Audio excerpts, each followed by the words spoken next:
है, जबकि BPSC टीआर1, BPSC PR two, BPSC टीआर3 द्वारा चयनित अध्यापक एवं सक्षमता पास विशिष्ट शिक्षकों को का ना ही ग्रेड पे निर्धारित किया गया है और ना ही लेवल तय किया गया है।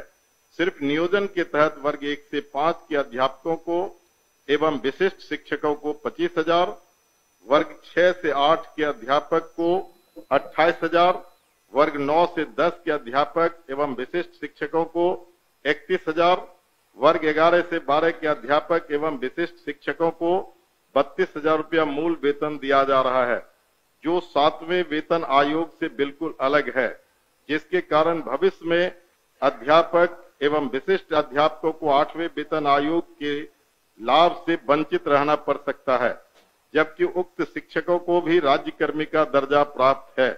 अतः उक्त शिक्षकों के हित में पद के अनुसार शिक्षकों को ग्रेड पे तथा लेवल निर्धारित करने हेतु हम सदन के माध्यम से सरकार का ध्यान आकृष्ट कराते हैं। माननीय मंत्री शिक्षा विभाग।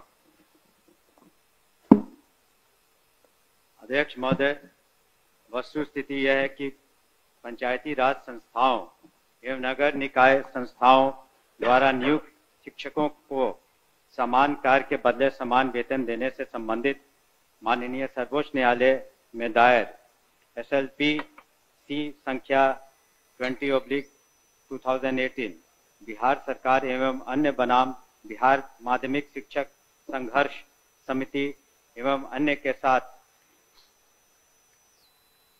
दिनांक 10/5/2019 को पारित आदेश, जिसमें माननीय उच्च न्यायालय के द्वारा समान कार्य के बदले समान वेतन देने हेतु पारित आदेश को निरस्त कर दिया गया है। राज्य सरकार पंचायती राज संस्थाओं एवं नगर निकाय संस्थाओं द्वारा नियुक्त शिक्षकों को बेहतर वेतन एवं सेवा शर्त हेतुकृत संकल्पित रही है।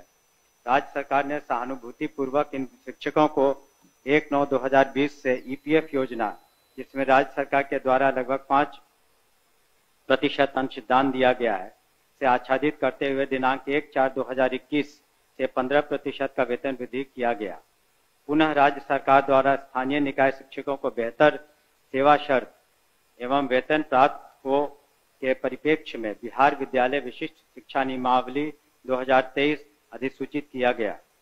नए शिक्षकों के नियुक्ति हेतु बिहार राज्य विद्यालय अध्यापक नियुक्ति, स्थानांतरण, अनुशासनिक कार्रवाई एवं सेवा शर्त नियमावली 2023 अधिसूचित किया गया।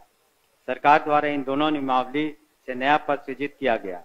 यह पद 7वें वेतन आयोग लागू होने के बाद सृजित किए गए हैं, इसलिए यह पद 7वें वेतन आयोग द्वारा निर्धारित पदों में सम्मिलित नहीं है।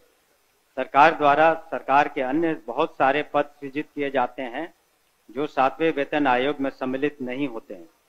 इन दोनों नियमावली के तहत वर्ग 1 से 5 के शिक्षकों को 25,000, वर्ग 6 से 8 के शिक्षकों को 28,000, वर्ग 9 से 10 के शिक्षकों को 31,000 एवं वर्ग 11 से 12 के शिक्षकों को 25,000 प्रारंभिक वेतन निर्धारित करते हुए पे मैट्रिक्स का निर्धारण किया गया।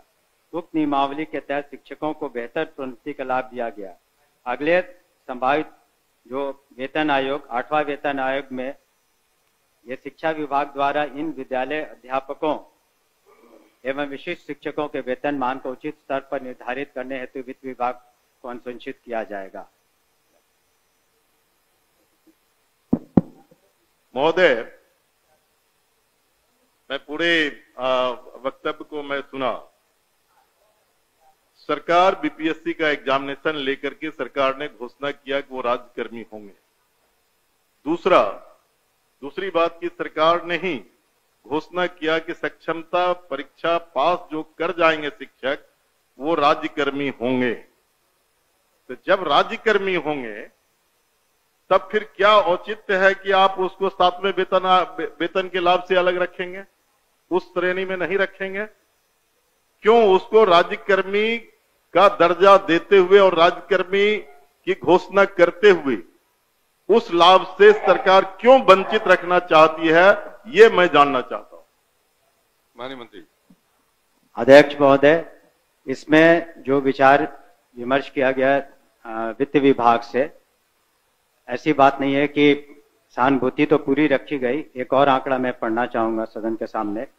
वर्ष 2003 में जो नियुक्त प्रशिक्षित शिक्षा मित्र थे, प्रारंभ में उनका नियत वेतन प्रति माह था 1500, जो वर्तमान सकल वेतन प्रति माह हो गया 31,340। वर्ष 2006 में नियुक्त पंचायत प्रखंड नगर शिक्षक थे 5000, उनका वर्तमान सकल वेतन प्रति माह हो गया 29,410। वर्ष 2010 में नियुक्त पंचायत प्रखंड नगर शिक्षक 7000 था वेतनमान, तो उनका हो गया आज के दिन में 29,410। वर्ष 2013 में नियुक्त पंचायत प्रखंड नगर शिक्षक 10,000 थे, उनका आज के दिन में 29,410 सकल वेतन प्रति माह हुआ। ये वित्त विभाग की सोच थी कि इनका 7वें वेतन आयोग से आच्छादित नहीं होंगे और इनके लिए अलग से उन्होंने एक पे मैट्रिक्स बनाई। लेकिन साथ ही हमने ये भी कहा कि भविष्य में जब 8th पे कमीशन लागू होगा तो उसमें फिटमेंट कमेटी बैठती है और फिटमेंट कमेटी जिस श्रेणी में ये फिट करेंगे उसमें उनको आच्छादित करेंगे। धन्यवाद महोदय। जो सरकार के द्वारा वक्तव्य फिर दोबारा दिया गया, ये पुरानी बात को दोहराई गई कि जब नियोजन इकाई कई नियोजन इकाई थी, आपने 23 में उस तमाम नियोजन इकाई को भंग कर दिया। अब जिला स्तर पर नियोजन इकाई आपने गठित कर दिया, जितने जिला है उतने ही नियोजन इकाई है, और आपने आपके फैसले से सरकार ने फैसला लिया कि अब तमाम जो पहली प्रक्रिया थी उसको हम समाप्त करते हैं और बीपीएससी से एग्जामिनेशन लेकर के हम शिक्षक को बहाल करेंगे और वो राज्यकर्मी होंगे। दूसरा, इस सरकार से हम लोग बात कर रहे थे कि जो पुराने तरीके से पंचायत से, प्रखंड से, जिला परिषद से जिन शिक्षकों को नियोजित किया गया उनको आप सरकारी कर्मी घोषित कीजिए। सरकार ने एक फैसला लिया, सक्षमता परीक्षा जो पास करेगा वो सरकारी कर्मी होंगे। तो सवाल उठता है कि सरकारी कर्मी वो सिर्फ स्कूल में नहीं पढ़ाते हैं, उनसे आप चुनाव में बूथ पर भेजते हैं, उनसे आप जो है सो बीएलओ बनाते हैं, उनको कई तरह का सवाल करते हैं। जब वो सरकारी कर्मी आपने घोषित किया है तब सरकारी कर्मी के बराबर उसके समकक्ष 7वां वेतन क्यों नहीं देना चाहती है, ये हम जानना चाहते हैं। तो नहीं, उनका कहना है कि वो पुराना जो बताया 4000 था, 2000 था, 3000 था। दूसरी बार खड़े होकर बोले तो नहीं सर, अध्यक्ष महोदय, जब ये पूरा मामला वित्त विभाग में गया, वित्त विभाग इसमें सारी निर्णय लेता है। पे मैट्रिक्स उन्होंने नया किया और कहा कि ये 7वें वेतन आयोग से आच्छादित नहीं होंगे। और दूसरी बात ये भी है, हम इस बात को स्वीकार कर रहे हैं कि भविष्य में जब 8th पे कमीशन का इन्होंने बात उठाई है, तो जब भी पे कमीशन केंद्र सरकार के द्वारा जब वो लागू होता है तो यहाँ बिहार में भी फिटमेंट कमेटी बैठती है और फिटमेंट कमेटी के अनुसार उस वक्त इसमें जिसमें करेंगे हम लोग अनुशंसा करेंगे। लेकिन अंतोगत्वा इन सभी मामलों में वित्त विभाग अपने वित्तीय प्रबंधन के तहत ही अंतिम फैसला देता है, जिसको सभी को स्वीकार करना पड़ता है। धन्यवाद। हो गया आपका? नहीं सर ठीक है, वो लोग पूछेंगे, लेकिन मेरा आखिरी सबमिशन है सर, सप्लीमेंट्री मेरा ये है कि वित्त विभाग से सारी प्रक्रिया को पूरा करते हुए तब आपने बीपीएससी का एग्जामिनेशन लिया और तब आपने राज्यकर्मी का दर्जा दिया। तो साथ में वही घूम फिर के आ रहे हैं आप। साथ में वेतन का आप लाभ उसे क्यों नहीं देना चाहते, ये सरकार एक लास्ट करते हैं सर। एक ही बात तो आप बोल रहे, बोलिए अध्यक्ष।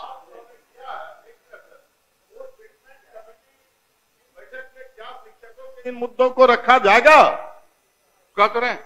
हमने तो कहा ही कि जब 8th कमीशन का जो उसमें फाइंडिंग्स आएंगी तब बिहार में जब फिटमेंट कमेटी होगी तो अलग अलग विभाग का उसमें टेकअप किया जाता है, तो उस वक्त विचार किया जाएगा निश्चित रूप से। धन्यवाद। ओके अध्यक्ष महोदय, वर्ष 2023 में नियोजित शिक्षकों को महागठबंधन की सरकार में राज्यकर्मी का दर्जा दिया गया था महोदय। और ध्यान रखना जो शिक्षकों के हित में उनके पद के अनुसार ग्रेड पे और उनका लेवल जो तय करना है वो सरकार कब तक देने का विचार रखती है, यदि देने का विचार रखती है तो कब तक, नहीं तो क्यों? एक ही बात हो रही है।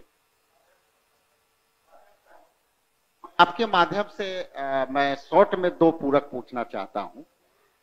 क्या सरकार को ग्रेड पे निर्धारण करने में आर्थिक बोझ आ रही है?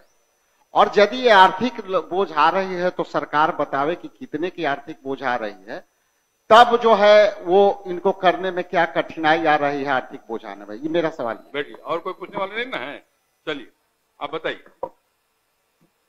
महोदय, ये तो जब ऐसे मामले वित्त विभाग में जाते हैं तो नीति निर्धारण और सारी समीक्षा वित्त विभाग करती है, तो वित्त विभाग का निर्णय सभी को मान्य होता है और इस पर क्या आंतरिक जो वित्तीय बोझ रहेगा सभी चीजों का कैलकुलेशन उन्होंने किया होगा, तभी इस तरह का उन्होंने इस निर्णय पर पहुंचे जिसके बारे में हमने सदन को अवगत किया है।